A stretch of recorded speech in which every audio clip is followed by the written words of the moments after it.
So we built a H3 based tiling system called Hex Tile. And briefly, Hex Tile is a analytic focused geospatial tiling system that builds on top of H3. H3 is a distributed global grid system, and it's designed for ground up handling planetary data set that's supporting geospatial unification, enrichment, and large-scale temporal analysis.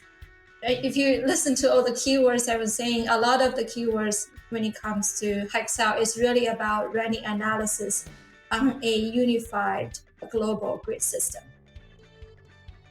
Welcome to another episode of the Mapscaping Podcast. My name is Daniel, and this is a podcast for the geospatial community. Today on the show, I'm talking with Shan He. Shan is a senior director at Foursquare, and the topic of today's conversation is Hex Tiles. But we're going to start right at the start. We're going to start talking about tiles in general and sort of work our way towards what Hex Tiles are, what we can use them for, and what the future of them might look like. A couple things to know about this episode. Firstly, it follows on really nicely from an episode I published a while ago with Isaac Brodsky. Isaac is one of the creators behind the H3 tile system. Well, you hear the term H3 used a few times during this episode, and if that's piqued your curiosity, that episode with Isaac is well worth checking out. It's a relatively soft introduction to the H3 grid system. So another thing you need to know about this episode is that Foursquare, the company that Shan works for, helped cover the costs of producing this episode. I am soon to be unemployed, and what that means for this podcast is that I no longer have the luxury of just paying for everything myself. I need to find a way of covering the costs. And so one of the things I'm going to be doing going forward is asking companies who can afford it to help cover the costs, to help make this podcast more sustainable. Perhaps I should talk more about this strategy later on, but for now it's important to understand that Foursquare didn't have to contribute. I asked them to, and they agreed to help out. And I'm really grateful for that. Hi, Shan. Welcome to the podcast. You are the Senior Director of Engineering at a company called Foursquare. And today on the podcast, I want to talk about tiles, but a very special kind of tile. You're building something called Hex Tiles, and that's going to be the focus of the conversation today. But before we get there, why don't you tell us a little bit about yourself? Who are you, and how did you get involved in geospatial? Yes. Hi. Thanks for having me on. My name is Shan. I am at Foursquare leading the geospatial platform called Unfolded. Before joining Foursquare, long story short, I was an architect. So I was working with tiles, but the tiles in your kitchen. When I switched from being an architect to actually software engineering, part of the reason when I switched was because I always into, design of any kind, whether it's about buildings or floor plan or, visual design. But I'm also very into engineering, like building stuff, building softwares and building applications. So I thought being an architect doesn't really give me that many of freedom to do what I like to do. So I switched my career from an architect to you can call it a design computationist. So I took some course at MIT in data visualization and find data visualization being like the true passion of me because it kind of combines the analytical part of it. It combines the design as well, and it combines my understanding of spatial design. So that's how I got into kind of this geospatial analytics and visualization domain. And my first job was at Uber. I was building Uber's data visualization product. While I was Uber, I open sourced a software called Kepler-GL. It is a browser-based geospatial visualization application. It's pretty cool. It makes really pretty maps. So after a little bit of open sourcing, a couple of people that I work with at Uber thinks that there are great potential of the software that we open source, including Kepler-GL, DepGL, and H3, which we'll talk a little about today. So we started a company after leaving Uber called Unfolded, focusing on the exact same thing, geospatial analytics and visualization. And Unfolded we ran Unfolded for about a year and a half. It was acquired by Foursquare in 2021. And we were still working on Unfolded when we merged with Foursquare.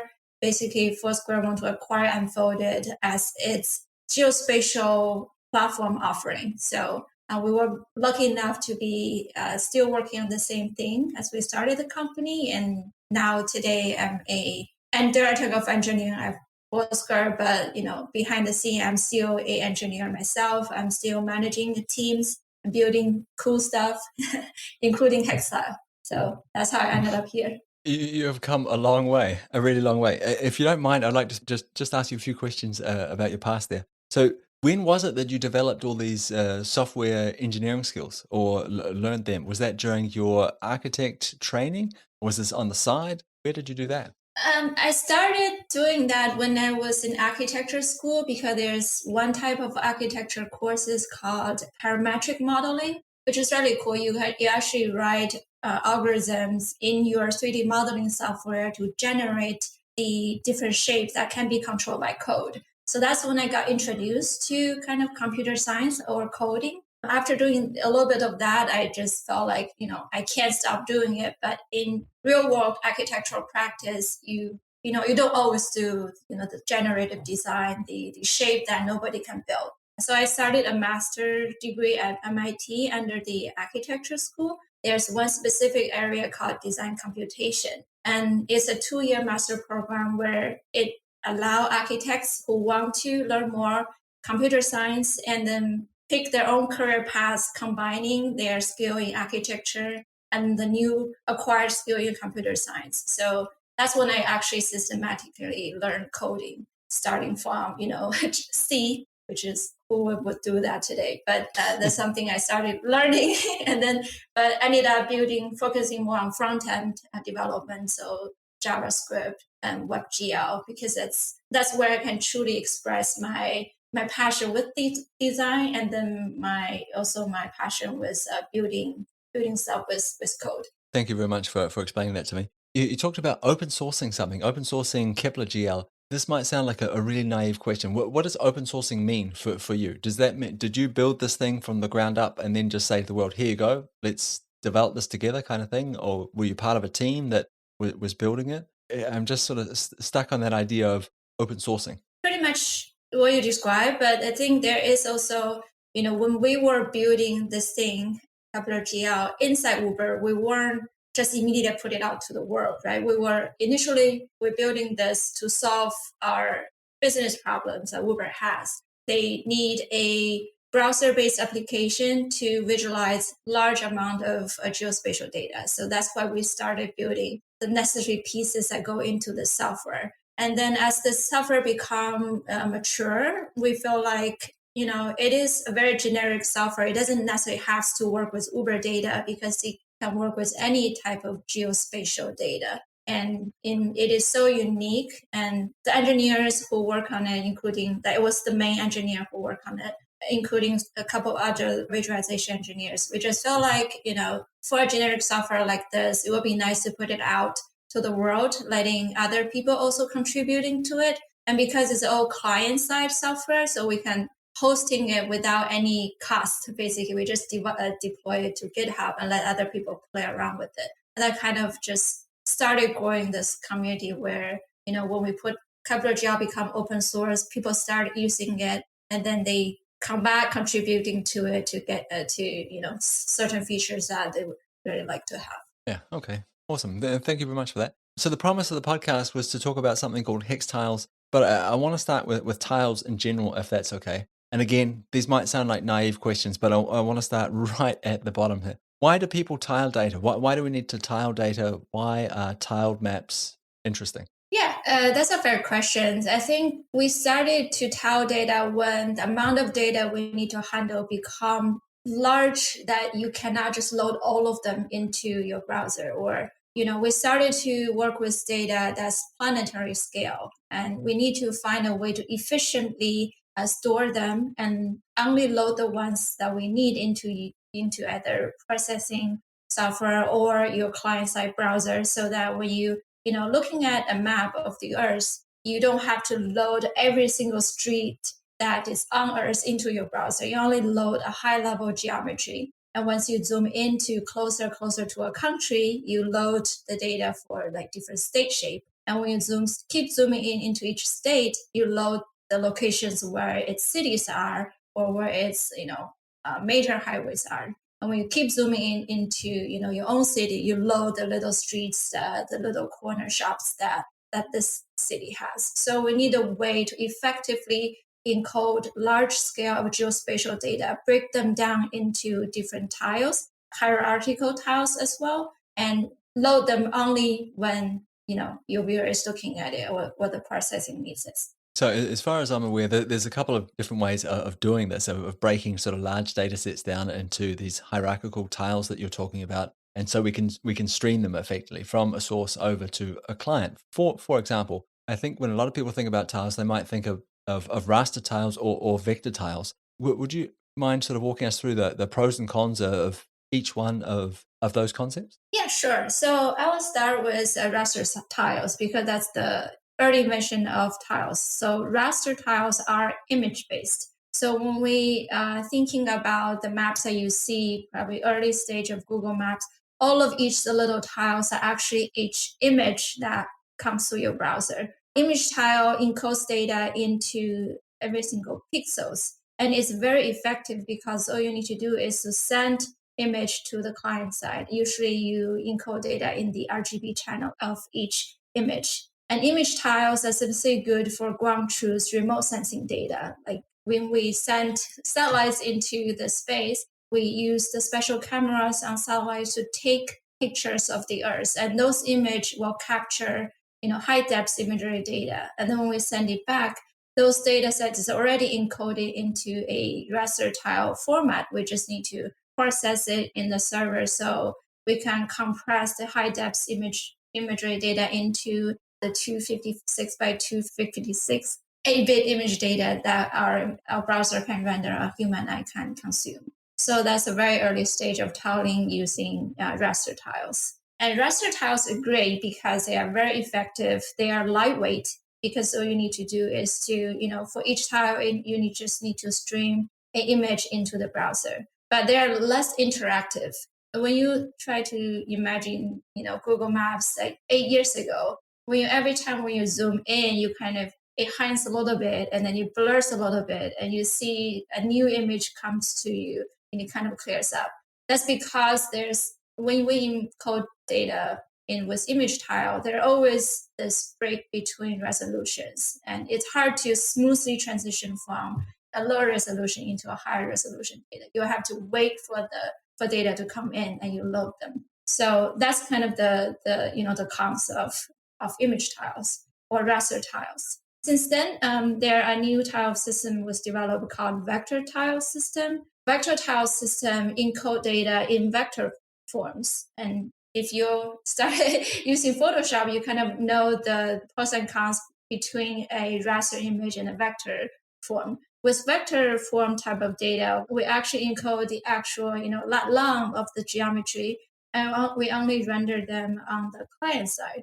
So when we load the data in, we actually load the precise shape of the roads and the building shapes, the boundaries, and we render them in your browser as a vector format. So with raster tile, you got a much precise geometry. It is best for navigation and administrative uses. So, when you nowadays, when you're looking at Google Maps, even you zoom in, zoom out, you will see the geometry being smoothly transition into a higher resolution or lower resolution. That's the benefit of encoding data with vector tile. So my understanding of vector tiles is because we can be really flexible with the amount of attribution that comes with each geometry, we can create really sort of dynamic rendering on the client side as well as complex querying on the client side. Am I on the right track here? Yeah, that's correct. So vector tiles, usually we use a GeoJSON vector tile format to encode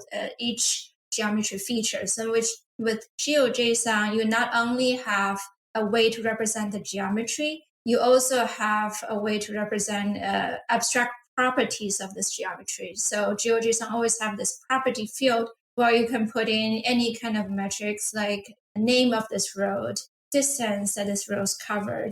So people use a GeoJSON vector tile to load a lot of properties alongside with the actual geometry of the shape. So when you want to do any kind of client-side querying saying, find me the road that name is San Francisco Street, for example. You can search through all the features in your browser with the property name equals San Francisco Street. Okay, so thank you very much for that. I really appreciate that. I realize it was probably pretty basic, but I think it's important to sort of build this foundation and then sort of work up from there. So now that we know a lot about raster tiles and vector tiles, what's the problem with both these systems? Because you've built this new system called Hex Tiles. So what was it about these two systems that's missing? Why did you go and build something new? Yeah, raster tiles and vector tiles, both of them are encoding precise geometries. So when it comes to more analytical tasks where you actually care less about the geometry, but care more about the aggregated attributes of all the geometry you have combined, raster tile and vector tile become a little cumbersome to encode such data. I will give you an example. If you are a real estate agent and you have a client that tells you, I want to find a house that is within 5 minutes drive to the best school in town, and it's on a quieter street, so less complain about noises. It is close to my office. It is less than 30 years old, and it's in a higher part of the city, so a higher elevation. For you to do this type of analysis, you actually care less about where the other roads are, where the mountains in my cities are. You actually care more about, if I divide the city into a grid, you care more about just the aggregated attributes of this grid. I care about the average distance, this grid cell of the places I was choosing from. I care about the average distance to the nearest school. I care about the average amount of noise complaint this cell gets. I care about the average elevation this cell's on. So when someone has to do such analytical tasks, a lot of time they need to aggregate data from raw data points into each cell and then do filtering based on that, or draw cost relationship based on that. So a lot of time when we only care about the aggregated or statistic attributes of a location, using vector tile or raster tile become a little cumbersome because we cannot do quick analytic based on the cell data that encoded in the cell itself. We always have to first convert the geometry into a unified shape and then draw the attributes, either calculating average or calculating sum of all the geometry that lands in each grid, and then draw an analysis based on that. So that's why we develop another type of tiling system that really designed for statistical analysis, less so for representing the precise geometry of what's on your map. So now we understand the problem. It sounds to me like the problem is that we want to do this statistical analysis, and we don't want to have to unify the data. We don't want to have to do that sort of work of turning everything into, I don't know, rasters, for example. You keep talking about cells. So turning everything to rasters and doing raster math on those layers. So we need to unify these layers, and they need to be quick. And we need to be able to encode a lot of different information into each cell. At least that's what I heard you say. So what's the solution to this? What have you done? What have you built? What are Hex Tiles? So we built a H3 based tiling system called Hex Tile. And briefly, Hex Tile is a analytic focused geospatial tiling system that builds on top of H3. H3 is a distributed global grid system, and it's designed for ground up handling planetary data set that's supporting geospatial unification, enrichment, and large-scale temporal analysis. If you listen to all the keywords I was saying, a lot of the keywords when it comes to Hex Tile is really about running analysis on a unified global grid system. I've published a podcast episode with one of your co-founders of Unfolded, Isaac Brodsky, before about the H3 system. So I'm definitely going to put a link to that in the show notes. I don't think we should dive into H3 as such here, but I think it's important to know that these Hex tiles that you're talking about are based on that system. One piece of really important information here is the shape of the Hex tiles. Could you tell us about that, please? Yeah, the shape of the Hex tile are, as they sound, hexagons. Because H3 is hexagonal hierarchical spatial index system. So the base unit of a hex tile is a hexagon cell. and each of the hexagon cell will have its own address encoded in H3. And it's a long time ago, I recorded that interview with Isaac, but if I remember correctly, the thing about hexagons is that every neighbor has the same distance apart from the center of the original hexagon. And there was something about squares where, in the case of squares, if we're talking about square tiles, for example, squares have 4 neighbors that share an edge and 4 neighbors that share a point. And this makes it difficult to do these kinds of analysis that you were talking about before. Have I remembered that correctly? Yeah, you're correctly. So hexagons compared to grid is that the grid traversal is a lot more consistent because hexagon has 6 equal neighbors. So your distance from one hexagon to its 6 neighbors are exactly the same. Versus in a grid system, you have 4 neighbors on its edges. So the distance from you to those 4 edge neighbors are different from you to the other 4 neighbors which are on the point. So that makes traversing a little complicated because when you do things like calculating distance or smoothing, you actually have to take in account of where you have 4 different neighbors and treat them differently. You did a much better job of explaining that than I did. Thanks very much. You talked about smoothing there. I think it's probably important to remember here that we're not talking about encoding the exact geometry. So there's a certain amount of smoothing that's going to happen as soon as we put our geometries into the system. Is that correct? Actually, smoothing is in analytic use cases actually about smoothing the data. So for example, when we try to calculate a uniform grid for, let's say, temperature, the most of the time we don't actually measure temperature of every single square kilometers. We take data from these different weather sensing stations that reads in the temperature of that specific location. And then we put those almost like feel like drawing a heat map, right? We take inputs from individual discrete points and we need to calculate what is a random location that locate between 2 or 3 points. What is the statistical temperature there based on the readings from the actual weather station that we collect data from. So that's what we call smoothing. We will need be able to smoothly compute or like imagine it being drawing the heat map smoothly. And then for every single point on the heat map, we need to be able to read in the actual statistical value of that point. Okay, thanks for clarifying that for me. If I had a base set of data and I turned that into vector tiles and took the same base set of data and turned that into hex tiles, am I going to see dramatic performance differences between the two? So performance can be in different measurements, right? So either loading the tile, there's a performance loading them, and there is also, running computation on the data that your tile contains. I would say in terms of loading, there's not necessarily a performance gain because you are still, really depends on how much data you're packed into your either vector tile or hex tile.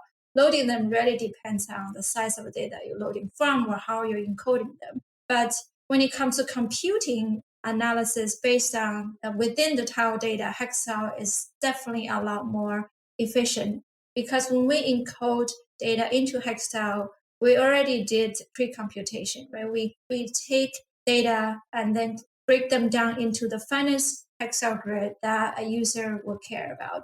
Either is hex 11 or hex 14, depends on how fine grid you want your analysis to be run on. Once we break your raw data down into this fine grained cells, joining any analysis across different cell resolution. Let's say I want to do a average count or total number of rows within my hex level 13. All we need to do is to take the total number of rows from my hex level 14 and then do a sum. So calculating sum is obviously the most simple analysis or aggregation you can do. But when it comes to more complicated analysis that require certain aggregation within the children of your cells, using hex tile will be a lot more efficient or performative than doing such analytics in vector tile. I just want to make sure that I've understood this.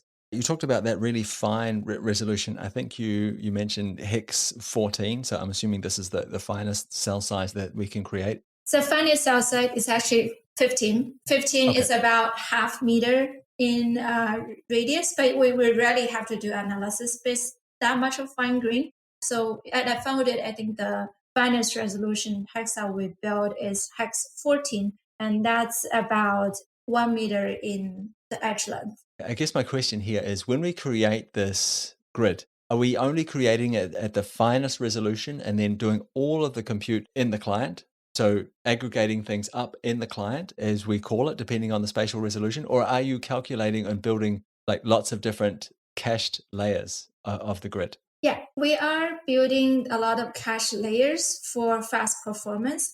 So, for example, when you give us a data set saying, I have all this location of homes in the United States as for sale, and I have the latitude, longitude of the homes, and for each homes, I have certain attributes like total square footage, number of bedrooms, number of bathrooms, and some categorical value, like whether this home is 3-story or 2-story, or single family home, or it's multifamily. So when we converting that data set into tiles, we started from, whatever the finest resolution you want us to calculate. Usually people do like, let's say 13. We start from calculating a tile system based on resolution 13, aggregating total number of square footage, total number of bedrooms into a total number of square footage of all the homes that are in the cell. And we can also calculate the average based on whether, when you build this tile, you want certain attributes being calculated. Then we started from calculating number 13 to number 12 by joining, aggregating whatever we already calculated in 13. And we store the number 12 cells in our backend. And then we also go up to calculate number 11 and store that tiles in our backend. So when you are loading that tile into your browser or analytical application, you only have to define, or based on what current zoom level you're looking at, we're only loading the cells based on your current zoom level and based on your current viewport. So if you're zooming at a lot more high up, so you're looking at the entire US, we only need to load resolution, probably resolution 5 or 6 of current US viewport. And when you keep zooming into, a state or a city, we're loading a much finer grain tile, probably at a resolution 9 or 10 of a current state you're looking at. But all the tile will already have the attributes being aggregated. We'll have the total square footage of all the home in the cell, and or average number of bedrooms in the total homes, in all the homes within the cell. So it gives you a much clear view of the analytical prospect of your data from the highest level of the entire US, quickly zoom into the lowest level of each county or even each zip code. We'll be able to show that statistics quickly without having to do any extra calculation. That sounds really, really smart. I was just wondering, so we talked about open source stuff before. Is this open source? Is this a closed format? Can anyone make hex tiles? I guess is what I'm asking. And the pipeline of building this hex tile is a closed source. So it's proprietary pipeline. Right now, you can only use Foursquare and Folded pipeline to build hex tile, but never say never. Same as we built H3 or built Kepler. It was originally closed source within Uber, but when the market has, see value in this, when we have made it a lot mature, we might consider open source it as well. And I guess the next natural follow-on question for that is, what clients can consume these tiles? Yeah, so it is built for analytics, usually for people who want to do data science on large-scale geospatial data, when they care less about the actual shape of each individual geospatial feature, but they care a lot more about any kind of analytical statistical feature of the aggregated features, then they should use Hex Tile. When they want to do a quick visualization, extremely fast zooming in and out of type of exploration, they should use Hex Tile. And the Hex Tile, again, is also built for temporal data. And nowadays, almost all the geospatial or location data we see today has a timestamp associated with it. So when we want to do, analytics are based on change or what has changed within the past day, we always have to add another dimension to our data. And Hex Tile is built so that we can actually encode tabular type of data format. So not only, for example, average temperature of entire month, we actually can do average temperature day to day, hour by hour, and minute by minute, and all encoded into our Hex Tile. And in the client side, we actually can play back these data by minutes, by hour, or by day. So temporal dimension of the data, it's something that if you really care about that, Hex Tile is built for such analysis. Okay, so now we have a good understanding of who this is for, and I appreciate that walkthrough there. That makes perfect sense to me. What clients can consume this? So can this format only be consumed in the unfolded client as it is today? Can it be consumed in, I don't know, other sort of JavaScript clients? Can I put it into QGIS or ArcGIS? Where can I use these tiles? Right now, it can only be consumed by Unfolded Studio, which is the client-side application that we built on top of Kepler GL. We have to build a special analytical visual layer called Hex Tile layer to consume such data. But also, it's if your purpose is to visualizing it. But Hex Tile is actually something we can consume using our data API. So once your tile is built, if you don't need a visual client, when you say that I only need to load or request certain tile data, you can also use our data API to get the raw data of the Hex Tile into your Jupyter notebook or any kind of data science workbench that you are using without having to visualizing. Okay, so we talked about this. You have the pipeline to create these Hex tiles. Let's say I'm sitting out there with some sort of global scale data set, and I know this is the right answer for me. What do I do? Do I just have to give you a link to some Amazon S3 the bucket, and you take over from there and create these Hex tiles for me? And I guess a follow-on question for that is, how do I update the Hex tiles? Let's say I have dynamic data. How do these tiles get updated? How do I rebuild the cache, as it were? Yep. So to answer the first question, how do you create a Hex Tile? Today we expose two ways of creating Hex Tile. One with a UI. So if you upload your raw data into Unfolded Cloud, you can use our Hex Tile creation, the user interface where you say my data is this, my raw data sets. I have these columns in it, latitude and longitude, and I have these attributes column in it, square footage, number of bedroom, and then you tell us how do I want to aggregate each of these attribution columns, and then you can kick off a pipeline, wait for a couple minutes to an hour, and you will see a Hex Tile being built for you in your Unfolded data portal. That's one way with a user interface. There's another way is to use our Unfolded Data SDK. It's a Python SDK that you can install in your data science, Jupyter notebook or data science workbench, and you can use that. It's basically a REST API where you can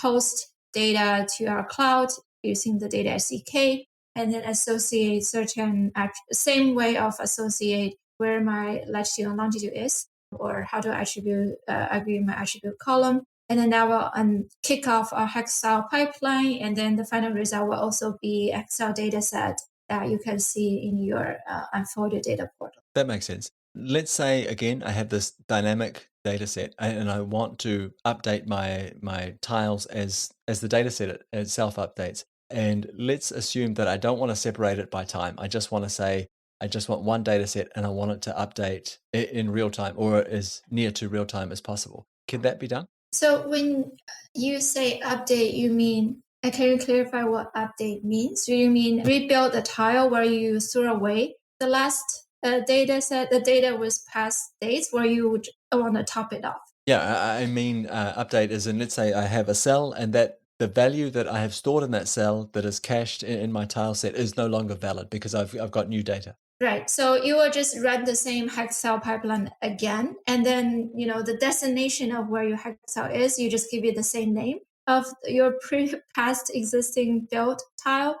Then we will run the pipeline again and then basically override the tile that you already built. Okay. So does that mean that I have to overwrite my entire data set, or is there a way that I can just update that cell that's changed or the cells that have changed? because from your raw data, you don't actually know which cell it is in, so you will have to override the entire data set. Wow. Okay. Well, that's really good to know. I appreciate that. So it sounds pretty amazing. I'm really looking forward to seeing how this develops in some of the use cases that come out of this. What is this going to look like in the future? I don't think we've talked about 3D tiles, for example. Is that an option today, or is this something that you'll add on in the future? Yeah, we were thinking about it.